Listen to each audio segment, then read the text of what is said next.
पत्ता पत्ता बूटा बूटा हाल हमारा जाने है। पत्ता पत्ता बूटा बूटा हाल हमारा जाने है। जाने ना जाने गुल ही ना जाने बाग तो सारा जाने है। सलाम नमस्ते सत श्री अकाल, मैं हूं आपके साथ हर्षिता मिश्रा और आप देख रहे हैं टाइम्स मेल। इस भारतीय जनता पार्टी के लिए सावरकर कितने बड़े वीर हैं ये बताने की जरूरत नहीं है। सावरकर एकमात्र ऐसे क्रांतिकारी हैं जिनके क्रांतिकारी होने और अंग्रेजों से मुकाबला करने के मामले में भी बहुत सारे विवाद हैं, लेकिन भारतीय जनता पार्टी के लिए सबसे बड़ी मजबूरी यही है कि वो सावरकर के अलावा और किसी भी व्यक्ति को अपना आइडियल मानने में हिचकिचाते हैं। वैसे तो पूरी दुनिया इस बात को जानती है कि अंग्रेजों से मुखबिरी करने में सावरकर का कितना बड़ा योगदान रहा है। इसके बावजूद भी बीजेपी बार बार तथाकथित वीर सावरकर को याद करती रहती है।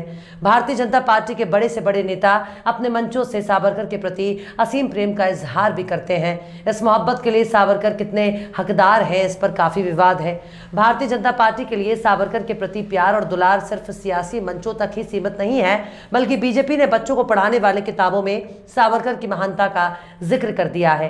भले ही उसकी वीरता और महानता का हकीकत से दूर दूर तक कोई वास्ता हो या ना हो, भले ही सावरकर के वीर कहे जाने के पीछे के अर्थ का कुछ अता पता हो या ना हो, भले ही सावरकर की महानता के बारे में कुछ भी सटीक जानकारी ना हो, लेकिन बीजेपी और संघ परिवार सावरकर के लिए अपने प्यार और दुलार को दिखाने में कोई कमी नहीं छोड़ती है। इसी का नतीजा है कि कर्नाटक में भाजपा की सरकार में 8वीं क्लास के बच्चों की किताब में इस बात को लिख दिया गया कि कैसे सावरकर अंडमान के सेल्यूलर जेल से बुलबुल के ऊपर बैठकर अपने वतन की जियारत करने पहुंच जाया करते थे। एक पल तो ऐसा लगता है कि मानो सावरकर के पास कोई दिव्य शक्ति थी जिसके बल पर सावरकर 50-60 ग्राम की एक चिड़िया के पंख पर सवार होकर भारत दर्शन के लिए आया करते थे और चाय पानी नाश्ता करने के बाद वापस सेल्यूलर जेल लौट जाया करते थे। हालांकि इस काल्पनिक और मनगढ़ंत किस्से के जरिए भारतीय जनता पार्टी सावरकर को सिर्फ वीर ही नहीं बल्कि कर्नाटक के बच्चों के मन में एक नए भगवान को प्रदर्शित करना चाहती है, ताकि सावरकर सिर्फ एक विवादित किस्सा बनकर ना रह जाए, बल्कि सावरकर को भारत की जनता, भाजपा और संघ के नजरिए से पूजना शुरू कर दे। और तो और झूठे मनगढ़ंत और फर्जी किस्सों के सहारे सावरकर को पूजनीय बनाने की कोशिश हो रही है। लेकिन क्या सावरकर वाकई इतने पूजनीय थे या फिर सावरकर वाकई इतने बड़े वीर थे? उनके नाम के आगे वीर लगाना जरूरी हो गया, क्योंकि आज तक कभी सुभाष चंद्र बोस के नाम के आगे किसी ने वीर नहीं लगाया, भगत सिंह के नाम के आगे वीर नहीं लगाया, लेकिन सावरकर के नाम के आगे वीर लगा हुआ है। आखिर क्यों बुलबुल के पीठ पर सवार हो गए सावरकर महाराज?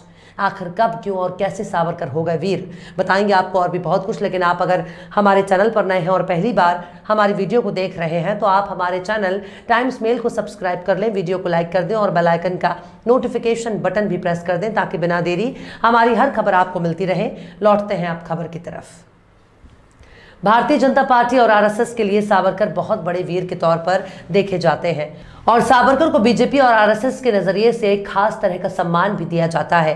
हालांकि सच्चाई जमीनी हालात से बिल्कुल अलग है। जिस तरह से अंग्रेजों से लड़कर आरएसएस ने भारत को आज़ादी दिलाई थी, ठीक उसी तरह से सावरकर भी बुलबुल के पंखों पर बैठकर भारत दर्शन किया करते थे।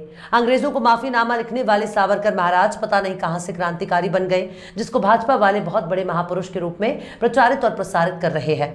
अंग्रेजों से 60 रुपए पेंशन पाने वाले और अंग्रेजों की मुखबिरी करने वाले सावरकर महाराज की दास्तान को अगर आप कायदे से सुन लेंगे तो आपको सावरकर की वीरता, महानता और सावरकर के शक्तिमान होने के तमाम दावे धराशाही नजर आएंगे। दरअसल आपको ये जानकर हैरानी होगी कि सावरकर ने ही सबसे पहले खुद को वीर कहा था। परम पूजनीय माफी वीर और तथाकथित क्रांतिकारी सावरकर महाराज ने खुद को ही वीर की उपाधि से सम्मानित कर दिया था। जिस तरह से सुभाष चंद्र बोस ने गांधी जी को महात्मा की उपाधि से सम्मानित किया, जिस तरह से रविंद्रनाथ टैगोर को गुरुदेव की उपाधि दी गई, लेकिन सावरकर के मामले में हालात बिल्कुल अलग थे।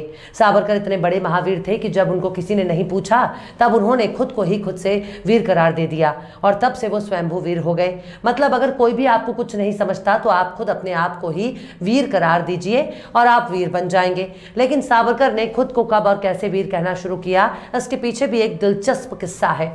दरअसल 1926 में एक किताब है जिसका नाम था the life of barrister Savarkar और इस किताब को लिखने वाले चित्रगुप्त नाम के एक लेखक हैं। इसी किताब में सबसे पहले सावरकर को वीर कहने की बात सामने आई थी। ये एक तरह से सावरकर की बायोग्राफी थी। लेकिन सावरकर को लिखने वाले चित्रगुप्त की तलाश बड़े लंबे समय तक होती रही। बार बार सबके जहन में यही बात आ रही थी कि चित्रगुप्त तो पाप पुण्य का लेखा जोखा करने वाले व्यक्ति का नाम है, लेकिन सावरकर की जिंदगी पर आधारित किताब के लेखक आखिर हैं कौन जिन्होंने सावरकर को वीर कहना शुरू कर दिया। लेकिन बाद में पता चला कि सावरकर को वीर लिखने वाले खुद सावरकर ही हैं। यानी सावरकर महाराज को जब किसी ने भी वीर नहीं कहा, तब उन्होंने खुद को वीर करना शुरू कर दिया और इसके लिए उन्होंने एक फर्जी नाम का सहारा लिया और तब से ही सावरकर वीर हैं और भाजपा भी उनको वीर मानती चली आ रही है। यानी सावरकर महाराज सिर्फ तथाकथित वीर नहीं हैं बल्कि स्वयंभू वीर हैं। चित्रगुप्त उर्फ सावरकर महाराज ने अपनी बायोग्राफी में खुद के बारे में खूब जी भर के तारीफ करते हैं, जिसे आप मुंह मियां मिट्ठू बनना भी कह सकते हैं। लेकिन खुद को वीर कहकर छाती फुलाने वाले सावरकर महाराज आरएसएस की आंखों के बिल्कुल तारे बन चुके हैं। अपनी इस किताब में सावरकर ने खुद की इतनी तारीफ की है, यूं समझ लीजिए कि सावरकर महाराज अगर एक झलक पलटकर किसी को देख लें तो उसको दिल का दौरा पड़ जाएगा। मतलब सावरकर बहुत बहादुर के तौर पर अपनी किताब में खुद को प्रस्तुत कर चुके थे। भले ही हकीकत से दूर दूर तक कोई नाता ना हो, लेकिन सावरकर वीर थे। मतलब अगर सावरकर को शेर भी एक नज़र देख ले तो बेचारा जंगल का शेर बार बार सूसू करने लगेगा। इस किताब में इस हद तक सावरकर ने खुद की तारीफ की है कि मानो अंग्रेजों को अपनी लाल लाल आंखें दिखा दे तो बेचारे अंग्रेज तुरंत ही भारत छोड़कर भाग जाएंगे, जबकि पूरी दुनिया को पता है कि सावरकर महाराज कितने बड़े वीर थे। आपको ये बात भी सुनकर हैरानी होगी कि सावरकर महाराज ने जिस फर्जी को इस्तेमाल करके अपने बारे में एक झूठी किताब लिखी, उस किताब के प्रकाशन का नाम था वीर सावरकर प्रकाशन। इसी प्रकाशन ने साल 1987 में सावरकर की किताब का दूसरा एडिशन भी लॉन्च किया।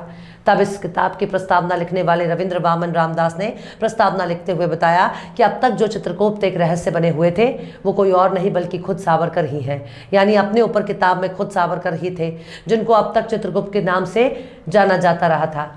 इसी विषय पर लेखक और चिंतक पी साईनाथ ने तथाकथित वीर सावरकर महाराज के बारे में भी इस किताब और इस किताब को लिखने वाले सावरकर का जिक्र किया है। तो ये था सावरकर महाराज के वीर होने की कहानी। उन्हें अगर किसी ने वीर नहीं कहा, उन्हें किसी ने अगर महान नहीं कहा, उन्हें किसी ने बहादुर नहीं कहा, तो उन्होंने खुद को ही महान कहना शुरू कर दिया, खुद को ही बहादुर कहना शुरू कर दिया और खुद को ही वीर घोषित कर दिया। अब सुन लीजिए कि सावरकर महाराज कितने बड़े हिंदू थे। दरअसल सावरकर खुद की निजी जिंदगी में बिल्कुल भी धार्मिक नहीं थे। वो पूजा पाठ और दूसरे धार्मिक क्रियाकलाप के बिल्कुल खिलाफ थे। यहाँ तक कि गौ मांस के बारे में भी उनके अलग ही ख्याल थे, जो हिंदुओं की धार्मिक विचारधारा से बिल्कुल भी मेल नहीं खाती। सबसे खास बात यह भी है कि सावरकर हिंदुओं में कट्टर जातिवाद की अवधारणा के बिल्कुल खिलाफ थे और जातिवाद को बहुत बड़ा दुश्मन मानते थे। उनकी जिंदगी में हिंदू संस्कृति, पूजा पाठ, पुराण का कोई स्थान नहीं था। सावरकर महाराज का हिंदुत्व केवल भारत के मुस्लिम और ईसाई के विरोध में था। सावरकर का हिंदुत्व ठीक वैसा ही है जैसा आज आप देखते हैं कि कुछ लोग मस्जिदों पर भगवा झंडे लहरा देते हैं, नमाज पढ़ने से रोकते हैं, कुछ लोग चर्च की प्रार्थना को रोक देते हैं। बस सावरकर का हिंदुत्व भी इसी के इर्द गिर्द था जिसका अपना कोई वजूद नहीं था। तो ये थे वीर, महापुरुष, महावीर और परम पूज्य। तो जोर से बोलो बुलबुल वाले सावरकर महाराज की जय।